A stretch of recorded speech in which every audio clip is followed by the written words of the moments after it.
Good afternoon, everybody, or good morning, depending on where you're watching from or when you're listening to this. And Merry Christmas. This is Christmas Eve here in the United States when this is going live. I know those of you who will listen in replay or listen on the podcast, it won't be that time of the year more than likely. But I did just want to reach out to all of my audience right now and say that to them. And I won't be here next week. So Happy New Year, 2025. Coming up. So I thank you all that you have been with me all of the past 4 years now. We've been on hashtag no limits.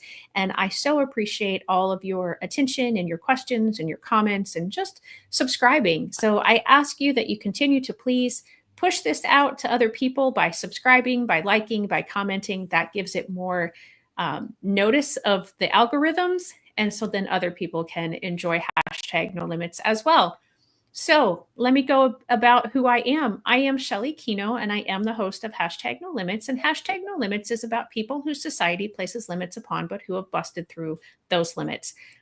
Ophelia says in Hamlet, "We know who we are, but not who we will be." And I believe that to be 100% true, and that there's not a better example or more beautiful example than the caterpillar turning into the butterfly. It can't be easy. If you know anything about it, if you don't, I'm going to give you a little brief science lesson.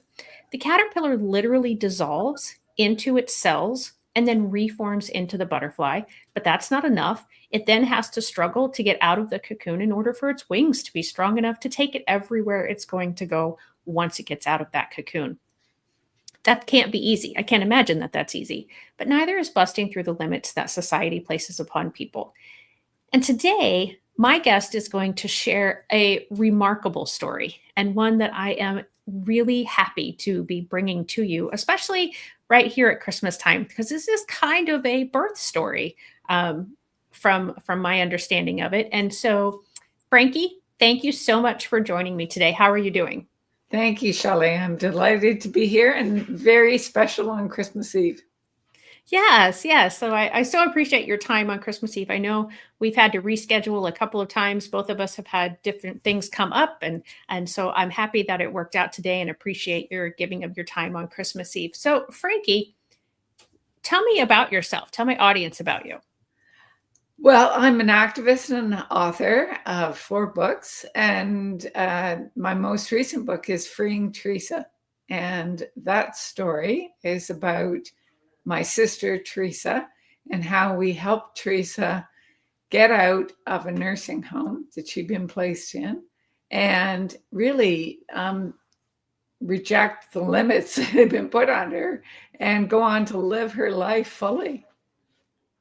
Yeah, and that is so incredible. And I'm really looking forward to digging deeper into your sister's story. So, if you don't mind, just go ahead and just start telling us. I don't obviously want you to tell us the whole book, but tell us the highlights. Well, in 2013, my sister Teresa was living with my dad, and Teresa has Down syndrome. And my other siblings were concerned, what will happen to Teresa when dad can no longer care for her? Where will she live?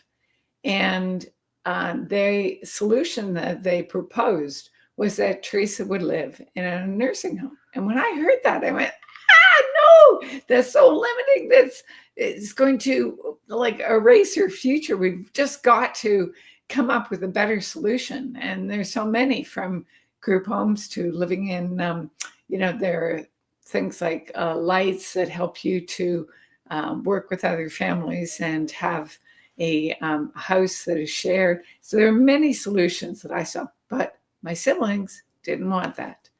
And so they still thought that a nursing home was the best solution. And finally, I thought, you know what? They're really going to do it. And they're going to put Teresa in a nursing home. We have to stop that. And the only way I could think to stop it was that my husband and I would offer to take Teresa. And so we did on, I think it was December 22nd. And the offer was rejected by my siblings, and they just went along their merry way and put took Teresa out for breakfast one morning, and a nice fancy breakfast, and then checked her into a nursing home. And when I heard by email that night, I was aghast, and my father was aghast. And we thought, what can we do to help Teresa get out of there? And over the next few days, we devised a plan. We spoke with a lot of different activists and lawyers, and we realized that we might be able to get Teresa out.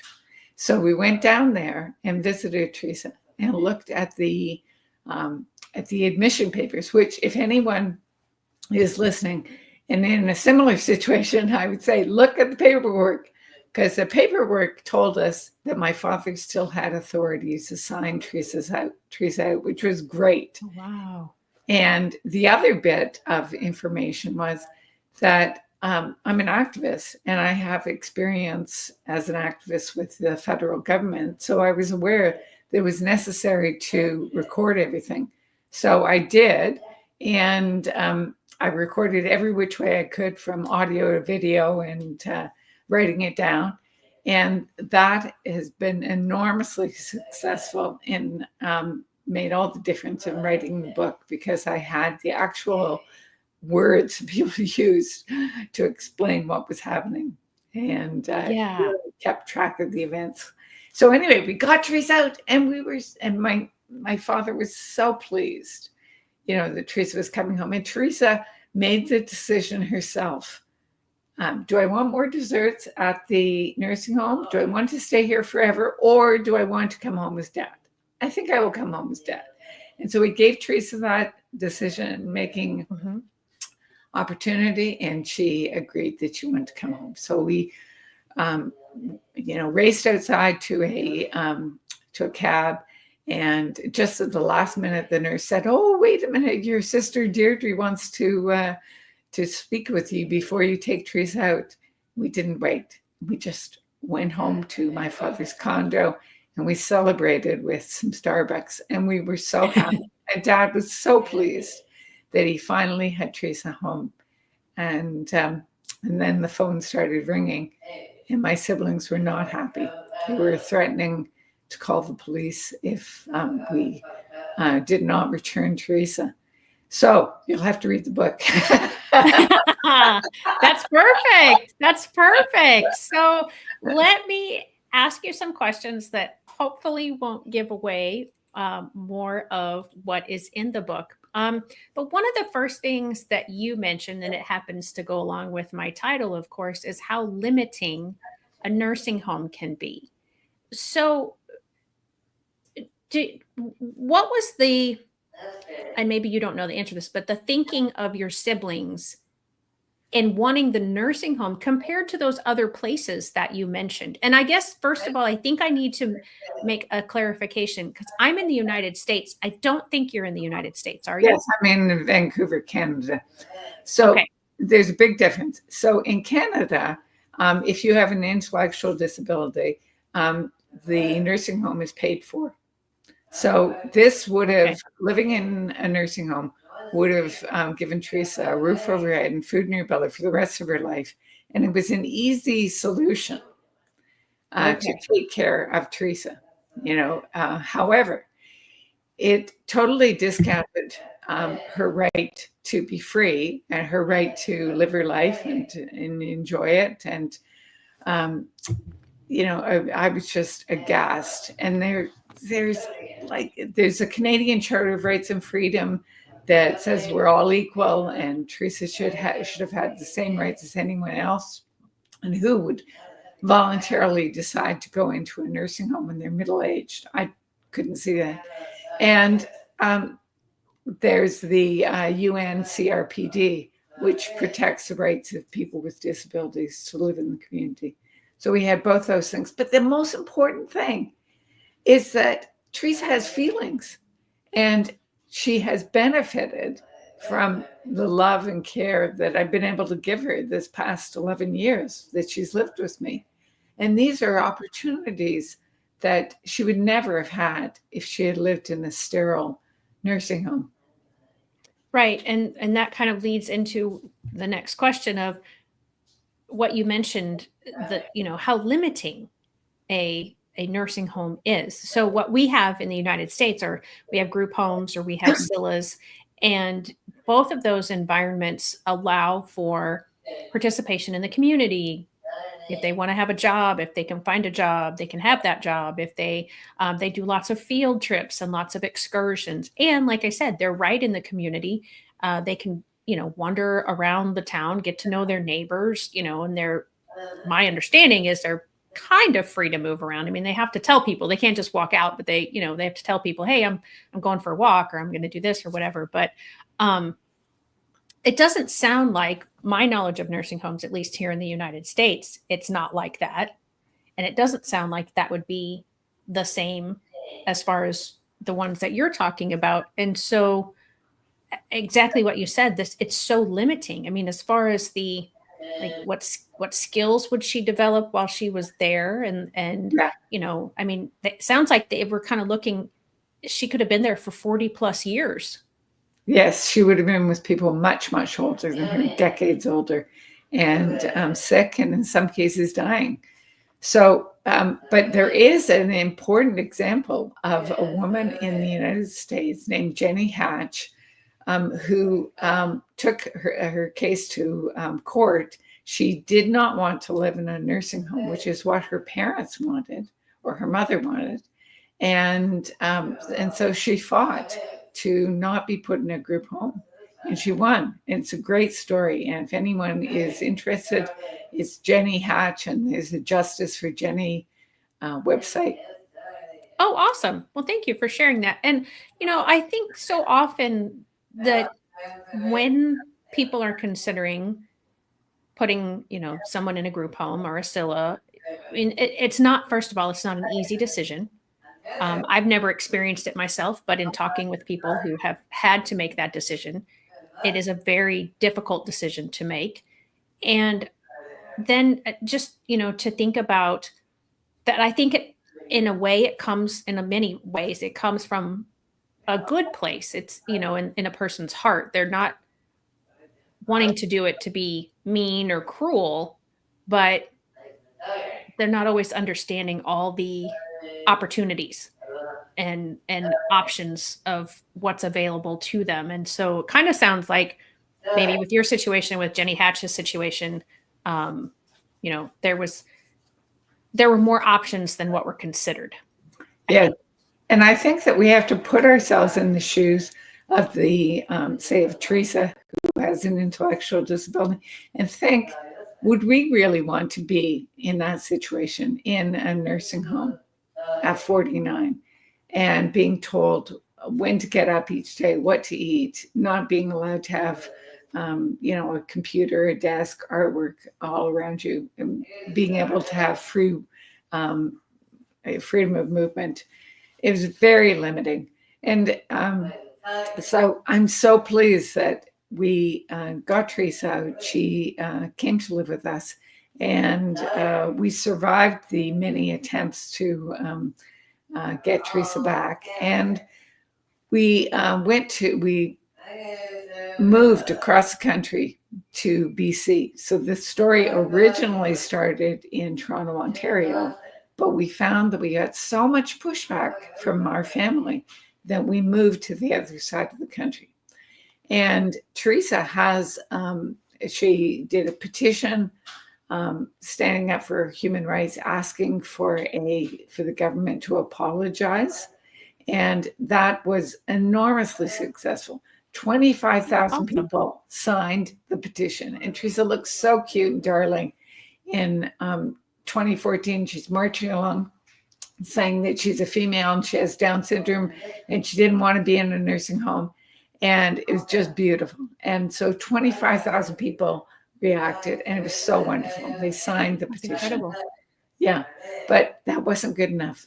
The government didn't do anything. And so it took another 2 years of advocacy and a letter from the BC Civil Liberties Organization and half a dozen other disability organizations in order to really put the government's feet to the fire And we had a fantastic situation where a investigative reporter really championed this, and we got on television, and the government apologized on TV to Teresa for putting her in a nursing home. So Wow. that was in July 22nd, 2016. That's amazing. Congratulations. That's Thank you. a big win. Yeah, because the So government never admits it's wrong usually. right, exactly. And, I mean, 25,000 people is a lot of people, but in the country, in the grand scheme of Canada, I sadly see why the government didn't pay as much attention to it when it was 25,000, but then when it became, like maybe a million or two are When it now was going to seeing be this, a and bad PR yeah, look, they decided to take action. yeah, exactly. Something you said, that you said was invaluable to you when you wrote the book, but it's also an invaluable strategy for anyone going through really anything. And that was that you recorded everything. And I Yeah, liked that you talked about the fact that you audio recorded some things, you video recorded some things, but you wrote things down. And yeah, I think we forget when we think of recording that writing it down is recording it. yes, yes.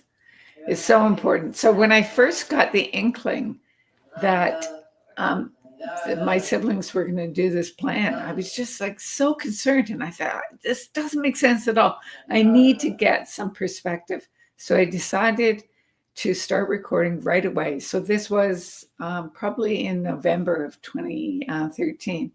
And so I interviewed each of my siblings and asked them why they wanted to put Teresa in a nursing home.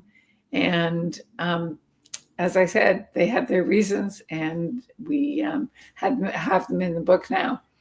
And then when we got Teresa out of the nursing home, we actually recorded that too. So I think it was a newspaper article I was reading recently about an employment lawyer, and he said that his advice to clients is always to record events. If they're being harassed or something, you've got to start recording, because if you don't have a recording, it didn't happen. And that's the way that I felt. It was like an insurance policy. I'm going to record this just in case things really go off the rails. And ultimately they did. Right. And so the fact that I had proof has been invaluable.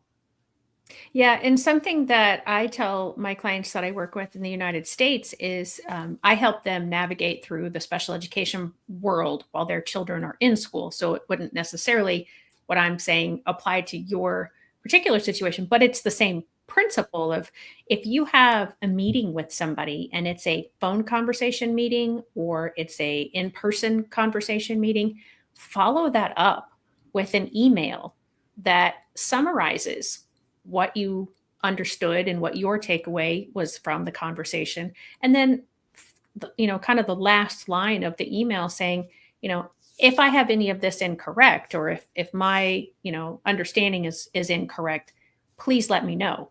And that way it's recorded, and it is. If they don't respond, then that is them without saying it. Well, that's what is correct. And that's how I think about it.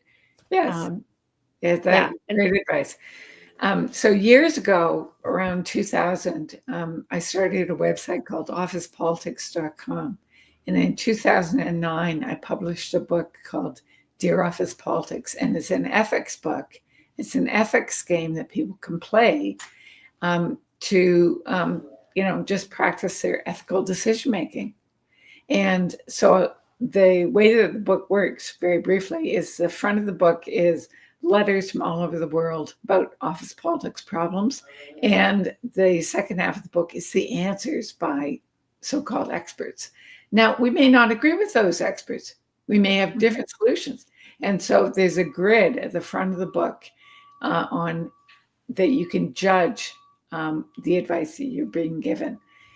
Is it in the person's best interest? Did you put yourself in the person's shoes? The power test, who has the power? Is it the boss or is it the employee? In this case, if you go public, you have a lot of power. And then finally, the TV news test. How will this play on the TV news? And in Oh, any ethical decision in real life, it's very useful, I find, yeah. to use this quadrant for decision making. That is really interesting. Thank you for sharing that. I will be sure to pull that up and put try to do my best to put the link over in the comment section so that anyone will be able to find it. One of the things that you mentioned privately to me was the saying that nothing about us without us. That saying, and anyone who's in the disability community for any length of time has probably heard that saying. And so, first of all, in case there's someone who doesn't know what that means, tell us what that means to you, and then how that helped or hurt your situation.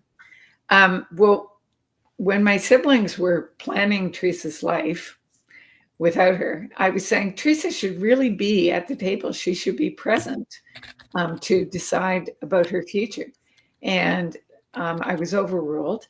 But in fact, it was a good idea, and it was something that is that all disability activists know of. I think called "Nothing About Us Without Us," and Teresa really should have been at the table deciding what her future would be.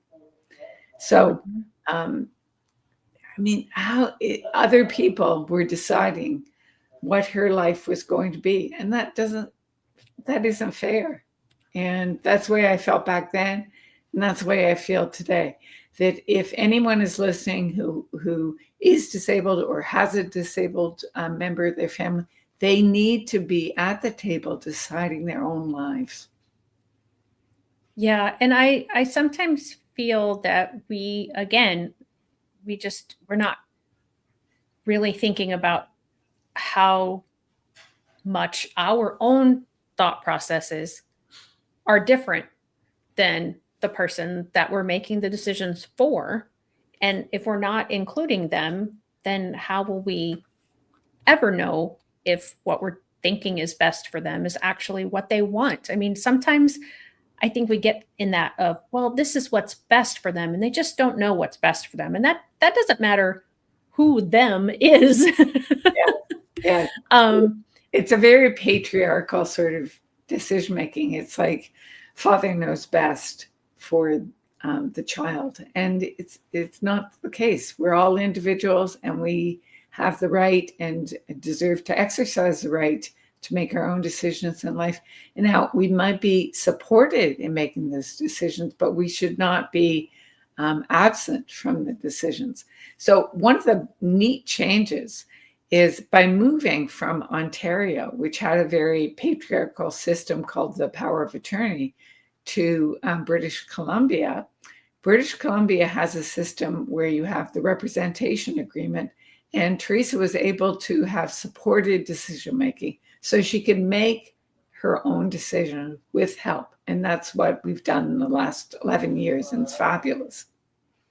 Yeah, and so that's a great point that you brought up is the differences between the provinces. So we kind of have a little bit of that in the United States as well, where some states and some schools, their policies are written a little bit different, or they can, um, have more supports in their community than other areas can, or they're legislated to have more supports in their community. And so it sounds like that's the I mean, at least in those two provinces, is that the same for the rest of the provinces as well, that they're slightly differing in how they're working with their families?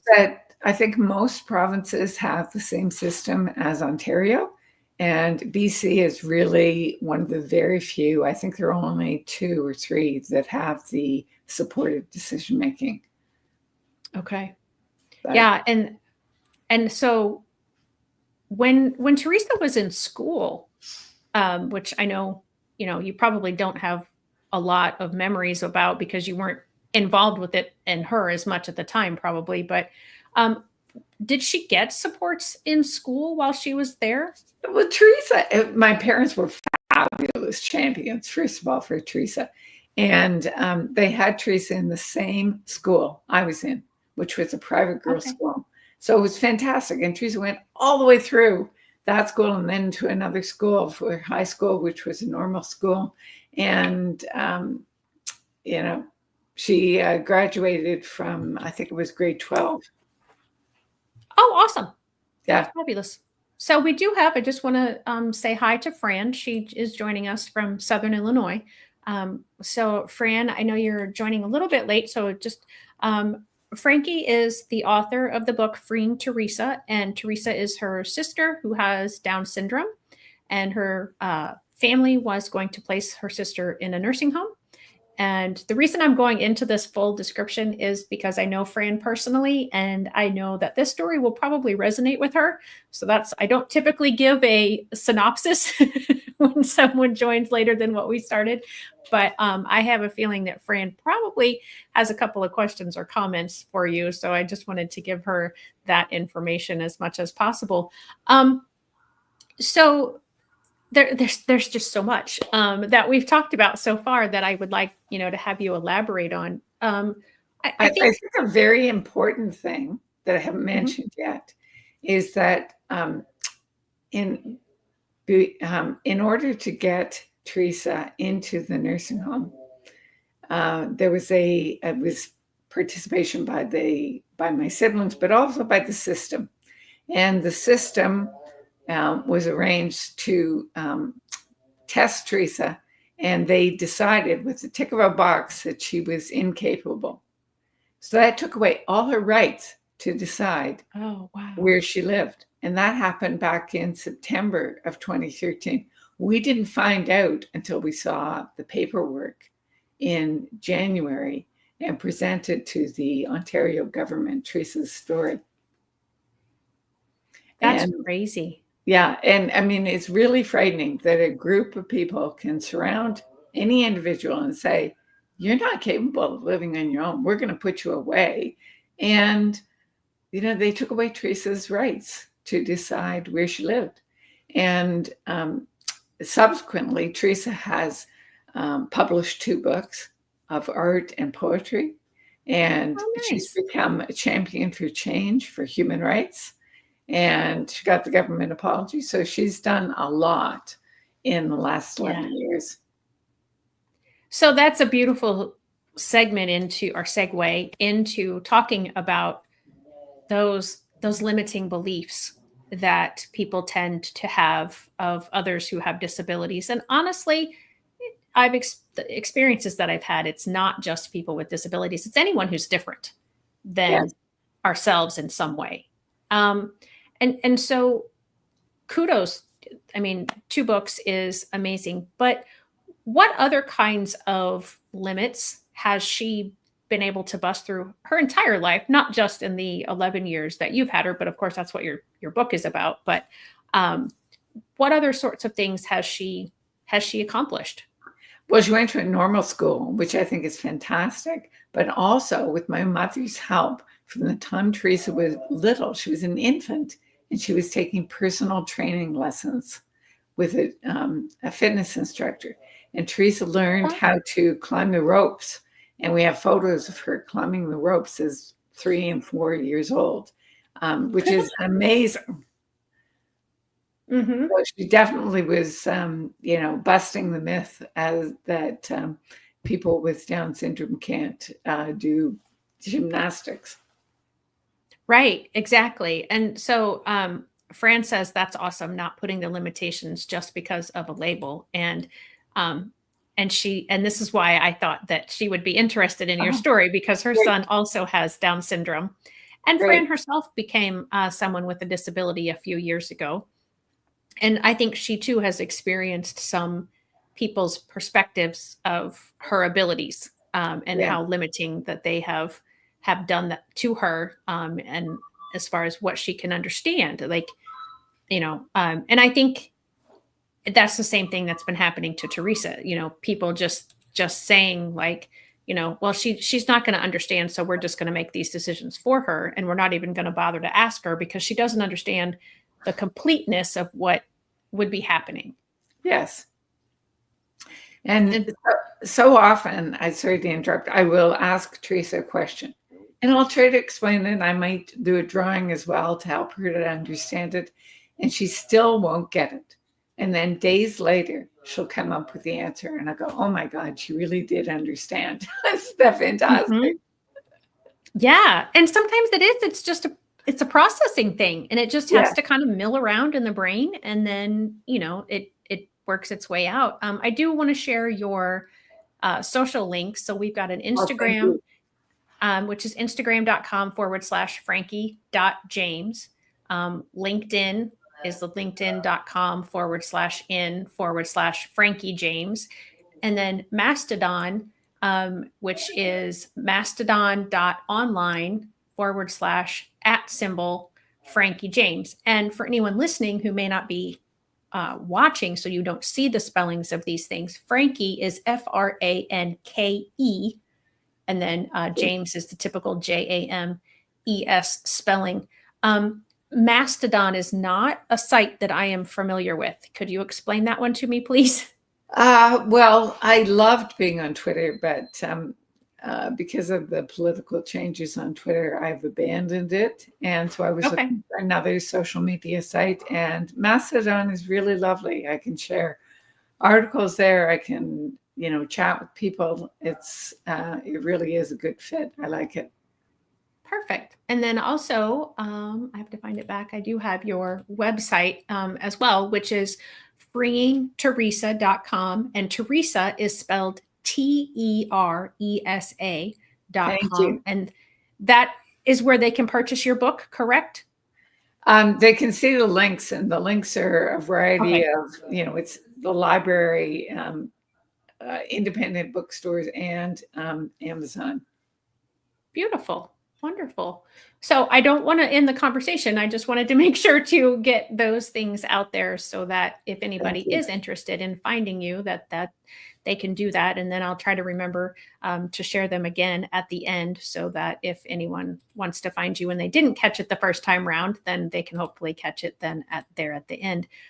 So what kinds of things are you and your sister doing now? Well, we're doing artwork and video recording, and going out to dinner. We're having fun together, and Teresa is part of our lives. My husband is my life, and it's so important. And I wanted to mention one thing is that we have an audiobook of Freeing Teresa. If anyone listens to audiobooks, and it's really fun. Sort of fun because the whole cast is a very dramatic retelling of the story.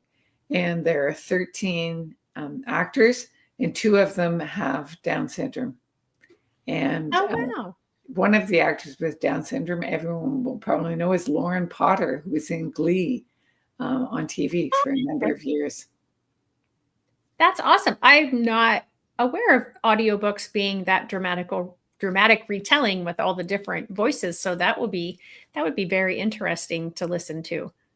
Well, I was trying to imagine if I read the whole book, I would have to put on funny voices for my siblings, and I didn't want to do that. And I didn't want to say what they were saying. So hiring actors to do it worked out just fine. The voices are all very different. And my voice, like my role, is played by Jackie Blackmore, who has a lovely voice and inflection to her delivery, just beautiful. Oh, that's awesome. Well, I'll probably get the book. As I told you in the beginning, I tend not to read the books of my guests beforehand because I'm always afraid I'm going to let something out that, you really want them to buy the book and find out there for themselves. And so I may have to get the audio version just so I can hear that. So something that you told me beforehand is you have some exciting new adventures ahead of you. You found a wonderful new home. Yes. So we have been living in a condo for 10 years in Vancouver, and it's lovely. It's got a great view. However, I've always sort of yearned for my own home, for what we originally had. Mm-hmm. And so we have got, we just found the right home, and it's an accessible home. So it actually will be okay with the disability that Teresa has, or with my disability of ataxia. Oh, yes. We haven't even talked about your disability of ataxia. So I'm glad you brought that up. So tell us what ataxia is and how it has affected you specifically. Well, I'm still investigating. I think that I'm in the early stages. I've had a balance disorder for about 5 years, and I kind of wondered, like, why is my balance off? Why did I almost lose my balance then?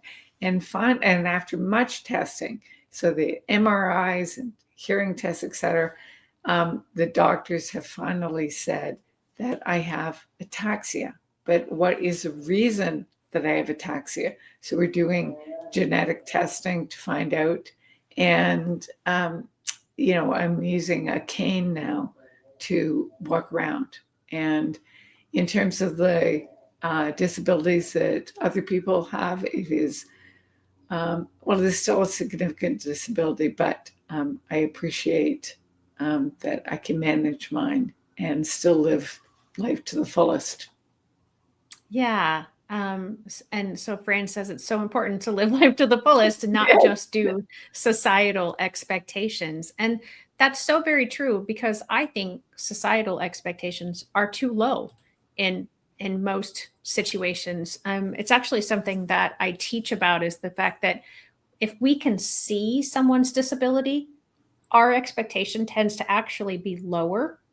But if we don't see their disability, our expectations tend to be higher. Right. And so, like with Teresa having the Down syndrome, that's usually a visible disability because of the facial features and the body forming and whatnot.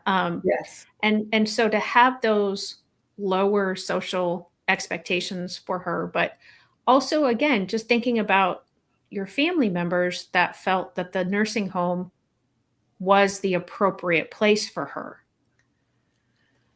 Is that I is felt it kind of typical?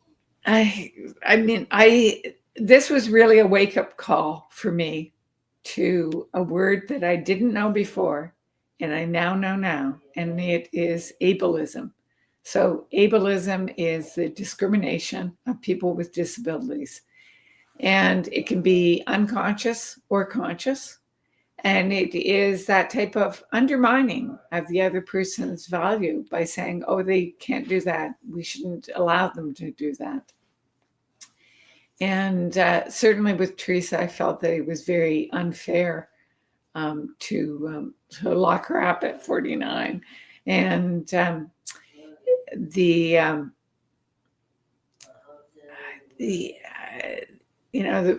idea of ableism is really, if we think of racism or sexism, is the same type of limitations that people are putting on people because of their abilities. And it's so unfair. Right. So does Teresa have a job, or does she not want one? Or Her job is being an artist, an author, and okay. yeah, and a self-advocate. And that's a very important job, and really expressing herself. And you can see it and hear it in the poems that she has in the book. They're wonderful conversations. Basically, her self-talk are her poems. And so we recorded her self-talk, and Teresa took the recordings and edited them down so that they became poems. Okay. And where can people purchase her books and her artwork? Amazon.com. Oh, okay. And it's called, one book is called Pretty Amazing, How I Found Myself in the Downtown East Side. And the second book is 2018, and Teresa is called Totally Amazing, Free to Be Me. And it's so true. Teresa should just have the opportunity to be free and to enjoy her life. Yeah. So speaking of websites, I do want to share your website really quickly, just so everyone that is watching, well, maybe. Um, okay. It's being, my system has updated. Ah, there we go. Okay. I had put something in the middle, covered up the options. So I was like, what happened to all my normal options of seeing things? And I couldn't see them. So, so here's your website, freeingteresa.com. And like you said, you've got the audiobook where they can listen and meet the cast. You've got interviews. This is the one that I want to go to, though, because you mentioned to me right before we went live that you have recently won more awards. Yes, it was really, really stunning. So we were at 18 awards for the audiobook and the print book, and we're now at 27. And wow, congratulations. it really is stunning to get 27 awards. We're enjoying them and announcing them shortly. We haven't announced the additional bump up of awards yet. Okay, well, we won't say the names of them then, but we'll just know and celebrate with you that you now have 27 awards for this book. So when did the book come out? October 23. Okay. Yeah, and I thought it had been. Yeah, that was to celebrate Teresa's 10 years of freedom. And Okay. because we got Teresa out November 30th, 2013. Okay. And I see the Pushing for Change podcast. Yes. So do you want to talk about that a little bit? Well, I've been on a number of different podcasts, and this one is a feature about Pushing for Change by Kevin Brown. And he had a disability, and we talked about Teresa's disability, and it was a great conversation. Awesome. So I apologize because I thought that was your podcast that I had just forgotten somehow that you did. So my apologies for that. I was yeah. The other icon, you see the all the squares, and I'm sort of the middle top, and Teresa is the as middle. Those are different podcasts that I've been on, and in some cases Teresa. And so people can go to the website and listen to the different interviews there. Awesome. And again, that is freeingteresa.com. I'm going to pop that back up here. And thank you. You're welcome. Still take the website, unless there was some other place that you wanted me to go to on the website. No. Okay. All right. Perfect. So I'm sorry, I guess because it's Christmas Eve, my brain is just kind of like, I think we've covered it all already, which is kind of unusual for me. So I do want to, though, make sure that, of the things that you thought you were going to talk about today, that you've had ample opportunity to do so. I mean, I think if I asked you to just brag on Teresa, I think you could take up several hours. And I know we've hit the highlights today of a lot of the things a lot of the limits that she's busted through. But is there anything else that we didn't talk about that you would like to definitely mention? And I think that I would like to mention the idea that each of us has the opportunity to speak up, and things happen behind the scenes, say in any family where they're making decisions. And it is important for the individual to speak up. And in my case, it was to defend Teresa. And maybe in your family, it's someone else another family member who is being ostracized for some reason, maybe for their sexuality or gender or whatever. But it's so important to speak up and defend their right to be themselves. That is a beautiful sentiment, and I appreciate you sharing that today.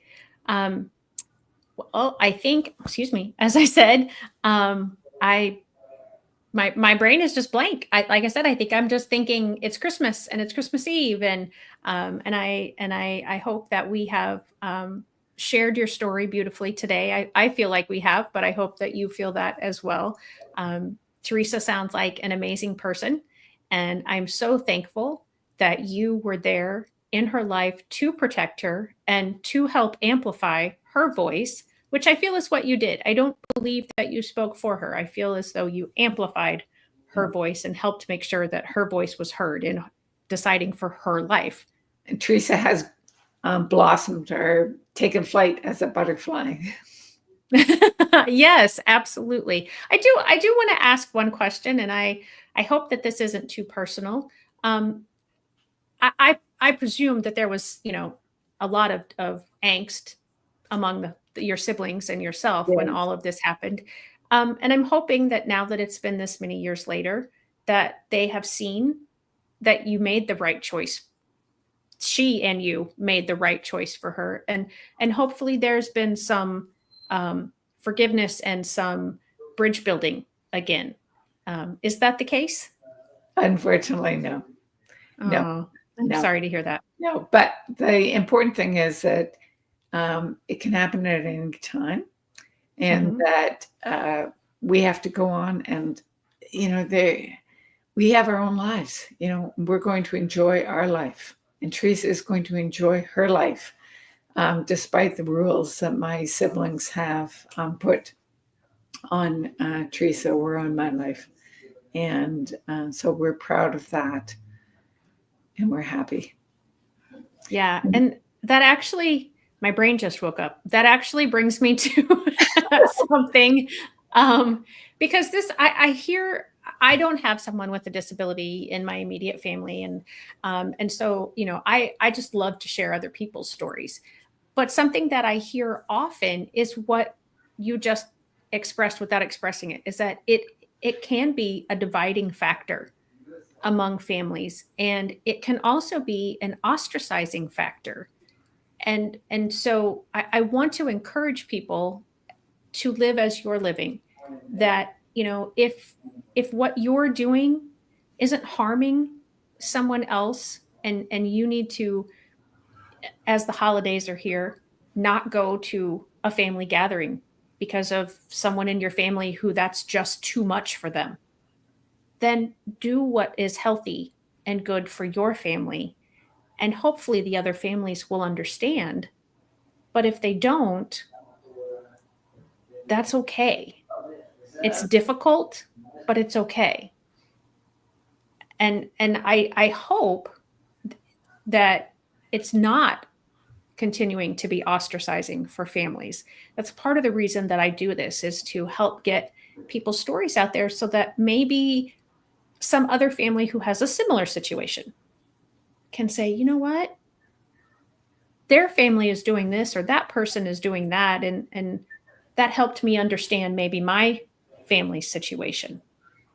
And so I don't feel like I'm expressing it very well right now, but I do very much appreciate that you stood up, and not that it's easy, not that it's your heart's desire to not be in a good relationship with your siblings, but you had to do what you had to do for Yes, Teresa. yes, yes, that's right. Like Teresa could not defend herself against a group who were intent on putting her into the nursing home. So it was important for me to step up and protect her and help her advocate to get out of the nursing home and to live her life to the fullest. And that's what we've done, thank goodness. And this is also what Dad wanted, and what my mother, who is dead, would have wanted, that Teresa is given the opportunity to live her life to the fullest. Yeah, and that's so important, and I really appreciate Fran's comment here that advocating is not easy or a sprint, but a lifelong marathon. So true. And I appreciate what Fran does for her children and herself now, and what you are doing for yourself with the ataxia, and with Teresa. And it's very important, as I said, to amplify voices.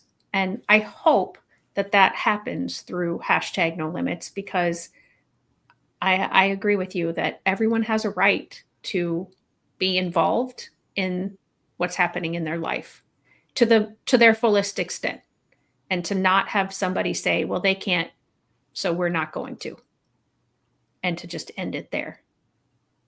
So, okay. Well, thank Well, you very much, Shelley, for giving me this opportunity to talk about freeing Teresa and Teresa Hartchild. It's been wonderful. And I hope yes. that people will reach out if they have any questions. I'm happy to answer them. Perfect. Thank you so much for saying that. And again, her website is freeingteresa.com, and I'm going to pop up her social media links again. We have Instagram.com/Franke.James. LinkedIn is just linkedin.com/in/Franke James. And then mastodon.online/@Franke James. And make sure you visit her website. Make sure you check out Amazon and check out both hers and Teresa's books, and support them in what they are doing. And again, Merry Christmas and Happy New Year. The next time I am on, it will be 2025, which that seems crazy. But I so much appreciate all of you for tuning in. Thank you, Fran, for your comments, and for tuning in. Anyone else that joined, thank you for joining us as well. We'll see you next time. Thank you.